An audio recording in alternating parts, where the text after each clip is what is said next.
I'm learning that it's taking me longer to get where I'm going these days. And not that I'm running late as I used to. I'm becoming more prompt and efficient with my use of time, budgeting my time, scheduling wise, which is good because those who know me know that I have a tendency to be forgetful and run late and double book, triple book myself, sometimes both in things related to shows, playing music, and also personal stuff in my life too. So I'm definitely making that improvement. I'm more aware of that, and it doesn't have as detrimental of an effect on my life and the life of the people that I care about. But I noticed that, when I don't have a deadline to be somewhere, I'm taking a lot more time getting or traveling from point A to point B, whatever that may be, and enjoying it more. Out of necessity, I think, but also out of just something that's naturally happening within me as I'm growing.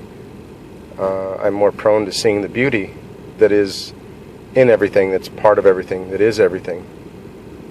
Even the difficult, more trying, or what we would construe as being negative things in life, there's an inherent beauty to all of it because it's all intertwined, it's all part of the fabric, it's all threaded together to making all of this experience what it is, with or without humans. And it's beautiful in its own strange and mysterious way, multifaceted way of things moving at different paces, different sequences, different times, flowing differently.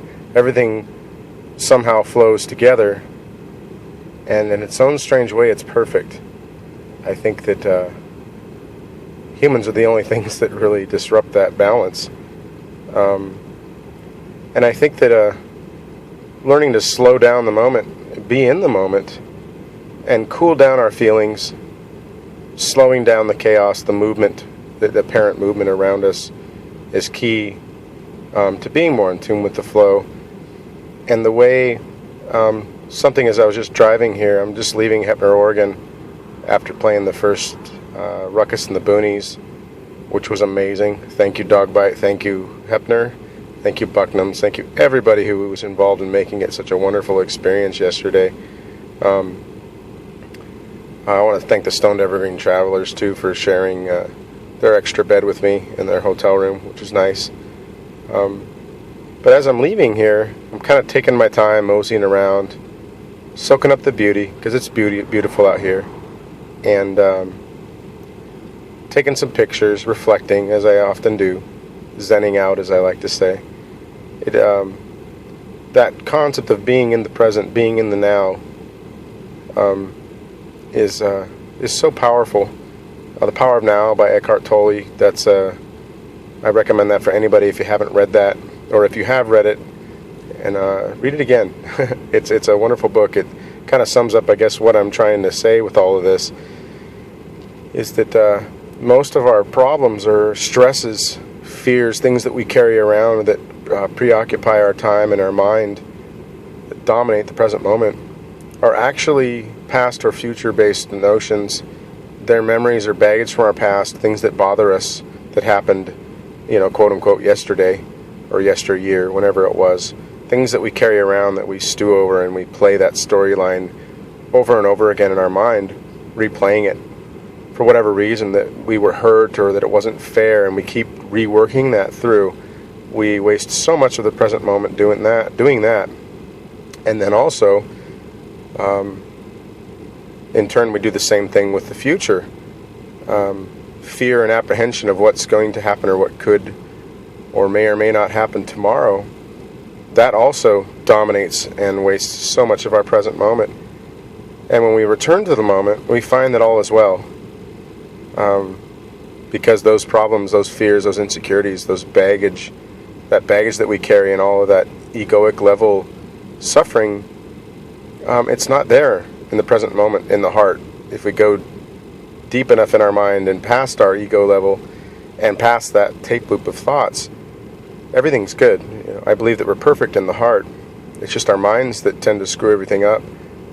So silencing the mind, being present, is so powerful. It's immeasurably powerful what it's been doing to my life and what I see it doing in the lives of others around me who understand that or are learning to entertain that notion for the first time and practicing that in their lives. It's a revolution. I see myself and so many other people who have been bogged down with their stress and anxiety and negativity, just this weight, this dark weight carrying around for so long, easing up, lightening up, letting that go.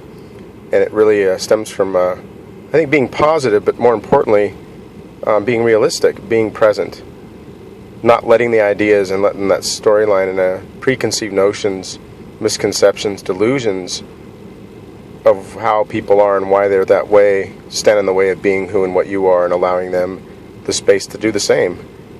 Not judging them, even if they are acting harshly toward you, realizing that the battle they're trying to fight with you is actually, that's a manifestation, that's an outward expression of a battle that they're battling inside themselves. And it's not something personal. Even if they bring it to your personal space, learning not to take that in a personal manner, because they're not really fighting you at all. Even if they're physically trying to fight you, they're not at war with you, they're at war with themselves. And it may just be the only way they know how to express that they're hurting inside. It's like a baby crying out, and we're all babies. You know, we're all at different stages of our growth and our human experience, but we're all babies, you know, in the sense that if we don't have food or nourishment, or we don't have love or attentiveness, the things that we need and require and want to be happy, then we are going to cry out or lash out to express that. It's the same thing as an infant crying because it needs its diaper changed or because it's hungry. We're the same way as adults. If there's a need that's not being met, if we're unhappy, frustrated, angry, hurt, we will have a tendency to cry. We'll throw a temper tantrum. We do the same thing. We just do it differently, perhaps differently than we did as a child. I know I'm kind of rambling here. I'm a fan of that, though. I like what I call a free-range conversation or unbridled thought, kind of letting the ball bounce where it may, because there is a relativity to everything. Everything is relevant for sure. I think that everything is connected, and so conversation or expressing thoughts in such a manner, I hope that it's not annoying you. I hope it's enjoyable for you and therapeutic for you, as it is for me to do this, because it feels good to share this. And just sometimes speaking, hearing your own voice express an idea can be profound too. I've worked through a lot of problems that way. When I've been angry or upset with a person or a situation, I'll talk to myself when I'm driving my car when I'm on tour. And sometimes just hearing you express verbally what you're thinking can do wonders. It puts it in a place, you can see it in a different perspective, in a different light, and realize, maybe it's not worth being angry at that person. Maybe that's not healthy. Maybe I don't need to say to them what I just said, by myself here, as if I were speaking to them. Maybe that's not such a good idea. Maybe it's not that important, or it would have a counterproductive effect. It wouldn't be worth it. It would actually make things more difficult rather than help remedy the situation or help that person or myself. Back to the idea of being in the present. When I was driving, what spawned all this, and I know 10 minutes later I'm actually getting to the point. I'm sorry about that. When I was driving, I thought about that, being in the present, how you slow things down.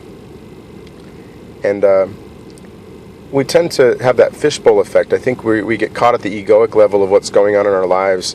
As I like to say, it's as if we've got our head pressed up against the windshield of the car, and we're just being bombarded by the stimuli coming through the windshield, which is really fast and erratic because the car is going fast. Things are moving, and it's chaos out there. It can be kind of crazy.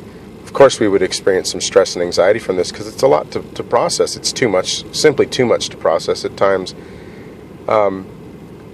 Realizing that you can actually step back from the windshield, and that you're not only a passenger in the vehicle, but you're actually in control of the vehicle to a large degree. That you're in the driver's seat, you're not in the passenger seat. You take your head back from the windshield and realize that the steering wheel's in front of you. So you actually can decide or dictate whether you want to turn left or turn right here, whether you want to slow down, whether you want to stop the vehicle, or whether you want to speed up and proceed through. So it's a very comforting, inspiring notion to realize that you are the pilot in your head. It's just we don't realize that. We tend to let our head run amok and dominate our lives, but we actually have, if we take the time to slow things down and cool the emotions and thoughts, we're actually the pilot inside our minds. We can't control everything that happens outside of us for sure, but we can greatly control, almost exclusively control, how we choose to react or respond to those things, and that is an immeasurable power to have. And what spawned this, finally getting to it, yet again I'm rambling, as I was driving, I would look, and I don't know about you, but when I drive, I tend to drive better when I scan further out into the horizon or further down the road. If I look too close in front of the car, then it's more tense, it's more stressful, and also I don't drive as well. I'm overcorrecting more. I'm the steering wheel back and forth, back and forth. But when I scan further on the horizon, either scanning or just in a fixed point that's a ways off, I tend to drive straighter. It's more smooth. It's more of a second nature. There's more of a flow to it, just kind of naturally. You just drive better. And I've read that that's the case for a lot of people. It's a recommended practice for driving, actually. And I was thinking of what I'm sharing now, the principle, the idea of being in the present and slowing things down. And then I started looking right in front of, the hood of my car, like right out the windshield, right where I can see the road before it disappears from view underneath my car. And yeah, I noticed I was more tense, I was more stressed, and I wasn't driving as well. I was, overcorrecting and definitely having to pay way more attention to the wheel. And this made me think of all of this, and I also noticed when I scan out in the horizon, I love the flow of how, even if you're driving a vehicle fast, or even in a jet traveling really fast, when you scan out far enough into the horizon, everything has a very gentle, soft flow to it, and it seems to just slowly kind of roll by you. It only seems quick and chaotic when you get too close to it that way, and when you're at that windshield level. When I look out the side window, for example, then you see the scenery going by. You'll see that going by so fast that you can't really decipher it. It's a blur, and it also will give you a headache. It's just too much. You can't take it in. It seems so fast it bombards you. But then you look out here, and I would drive to demonstrate this more, but I know shouldn't be driving on windy roads when I'm zenning out with a cell phone recording it. That's probably not a safe idea. But that will just kind of slowly roll by like that. Whereas here, it's just shooting by you, And that made me think of all this, and that's why I pulled off to share this, so I could, kind of reflect upon it and hear it later myself, let that out, and hopefully you take something good from it. I love all of you, and hopefully I'll communicate again with you soon. Bye.